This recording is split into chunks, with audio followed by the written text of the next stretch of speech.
On May 22, 2023, 4 towns in the most western district of Russia's Belgorod Oblast found themselves under attack for the first time since the forces of Nazi Germany had retreated from Kursk in 1943. Given the ongoing conflict in Ukraine and Belgorod's Grayvoronsky district was immediately on the border, this may not be surprising. But what was surprising for the Russians in this region was the attackers were not foreigners, but their own countrymen. Welcome to Warriors Tales, and today we will be looking into 2 units who, despite Putin's claims the war in Ukraine is being fought for the betterment of Russians, have decided instead to take up arms against the motherland. These are the Freedom of Russia Legion and the Russian Volunteer Corps. Starting with the Freedom of Russia Legion, this was a unit created spontaneously, exactly 2 weeks into the invasion of Ukraine, on the 10th of March 2022. According to the Ukrainian SBU, the unit was founded by around 100 Russian soldiers who willingly defected to the Ukrainians on the northern front upon realizing they were being ordered to occupy, invade, and ultimately kill Ukrainians. All appeared to fundamentally disapprove of the contemporary Russian government and oppose the policies President Vladimir Putin had pursued for Russia, both internationally and domestically.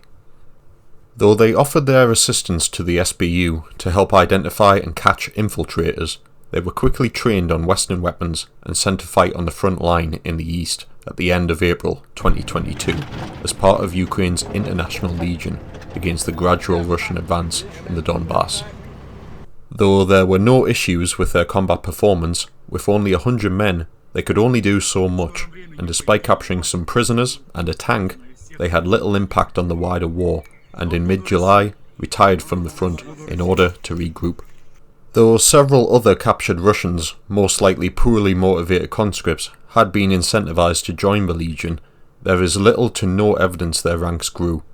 Alongside battlefield casualties, the Freedom of Russia Legion was unable to replace its losses, let alone expand, and looked for new methods of recruitment, finding it in similarly disaffected and anti-Putin Russians from the Russian diaspora.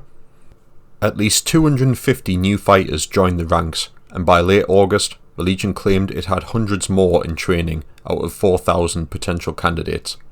Their ideology seemed to be rooted in Western liberalism, with an emphasis on liberty, freedom of speech, and the values of the free man of the new Russia, as they put it. Despite this, it still holds a form of Russian patriotism, its members quoting Tsarist figures and are against any form of separatism from the established borders of the Russian Federation post-1991, while equally opposing Russian expansion beyond those borders. In contrast, the Russian Volunteer Corps has an older origin and a more complex interpretation of the Russian Federation. Its unit's founder, Denis Kaputsin, was a football hooligan and alleged by both Western and Russian sources to be a neo-Nazi who left Russia in 2001 and lived in Germany for several years. He established the White Rex clothing brand in 2008, popular with hard-right and far-right Eastern European movements and groups. In 2014, during the initial Donbass war in Ukraine, a few like-minded Russians oddly joined the fledgling nationalist Azov battalion to fight for the Ukrainians. In this interview, this Russian citizen claims he is fighting for Azov due to his belief that all ethnic Slavs should be united as one homogeneous ethnicity, but the division caused by the Russian government's intervention in Ukraine was splintering the unity between fellow Slavs and should therefore be combated. Though Denis Kaputsin never fought for Azov, it is likely he made contact with these individuals when he moved to Ukraine in 2017. Equally, while he has not expressed an ethnic ideology as being the reason he opposes the Russian invasion of Ukraine, he has stated that Putin's government had inverted the direction of Russian nationalism and had an external policy of Russia world to divert from Russia's internal problems, especially as he claims to have never encountered Russophobia in Ukraine. He did, however, not express approval of Ukraine's President Zelensky, as he represented the worst aspects of liberalism, in his words, but he also stated Putin was worse. There are claims Denis disapproves of Zelensky because of his Jewish heritage, but only pro-Russian sources assert this. It should also be noted that the manifesto which founded the Russian Volunteer Corps, or RVC, in August 2022, claims their goal is to overthrow the Putin government and create an ethnically Russian state, with Polish media also confirming the RVC only recruits far-right Russian emigrants and not Russian defectors like the Freedom of Russia Legion. They also express admiration for the Russian Liberation Army, who were Russians that defected to fight for the Germans during the Second World War. Both the RVC and Freedom of Russia Legion were unified along with the largely political National Republican Army on the 31st of August 2022 by the Irpin Declaration, where all three factions of Russians fighting for Ukraine would be organised under one umbrella of command, led by a Crimean politician who was the only man to vote against the Russian annexation. At this time, they had a little over 1,000 combat troops and underwent further training. The Russian Volunteer Corps is believed to have been trained for sabotage and clandestine warfare, and are also believed to be linked to Russian ultra-nationalist groups that claim to be responsible for numerous explosions at military facilities deep inside the Russian Federation since the war in Ukraine started. Denis Kapustin also claimed to know who was responsible for the drone attack on the Kremlin in May 2023, but did not say who had done this.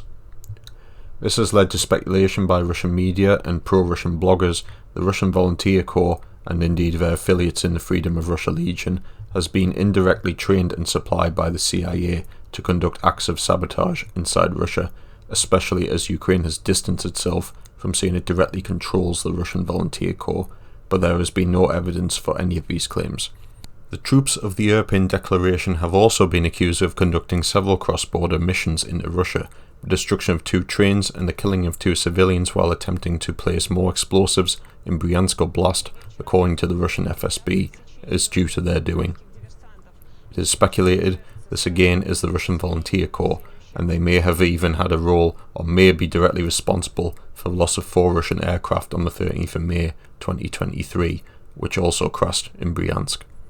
On May 22, 2023, however, both the Freedom of Russia Legion and the Russian Volunteer Corps acted as a unified force by boldly and openly crossing the Russian border using several armoured vehicles, mainly Ukrainian mobility vehicles, but also US-supplied MRAPs, Humvees, and even a T-72B tank, possibly the one captured by the Freedom of Russia Legion back in June 2022. According to Russia, they attacked alongside artillery support from the Ukrainian side of the border and shelled 4 villages, of which 2 were raided and the 3rd was contested. The Irpin Declaration, however, claimed they had liberated 3 towns and were making advances on a 4th. The Freedom of Russia Legion made a statement via video showing their men fully equipped to Tier 1 standards of a NATO Special Forces unit, and indeed sported American M4A1 carbines, furthering Russian claims that they are a proxy of the CIA. Of course, many Ukrainian military units now have access to Western military equipment, and this is not indicative of the CIA being in charge of the Freedom of Russia Legion or the Russian Volunteer Corps. The Russians evacuated Belgorod citizens in response to the cross-border raid, and were also conducting an emergency evacuation of nuclear ammunition from a stockpile in facility Belgorod 22 due to the fighting. Though the fighters of the Irpin Declaration claimed they were fighting to liberate their homeland and to create a security corridor, unofficially invading Russia proper and with just 2 battalions makes neither claim plausible. In all likelihood, the purpose of the incursion is political and practical militarily.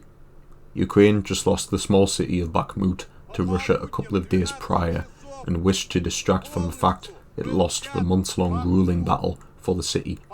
Equally, this may be an effort to divert large numbers of Russian troops away from Bakhmut to give Ukrainian forces there more time to withdraw and consolidate a new defensive line. Indeed, unconfirmed reports state that the Russian 74th Separate Guards Motor Rifle Brigade has been sent to plug the breach in Russia's border alongside local FSB and Russian National Guard elements. Though by the next day, on May 23, 2023, the Russians claim to have contained the incursion, killing over 70 enemy combatants for the loss of 20 of their own men. Whatever the true objective of the border raid, the men of the Russian Volunteer Corps and the Freedom of Russia Legion may play a decisive part not only in the history of their country, but also the world's. Thank you all for watching the debut analysis video for the channel. Please like and subscribe for more content and let me know your thoughts in the comments. Hopefully I will bring you another video soon. Have a pleasant day.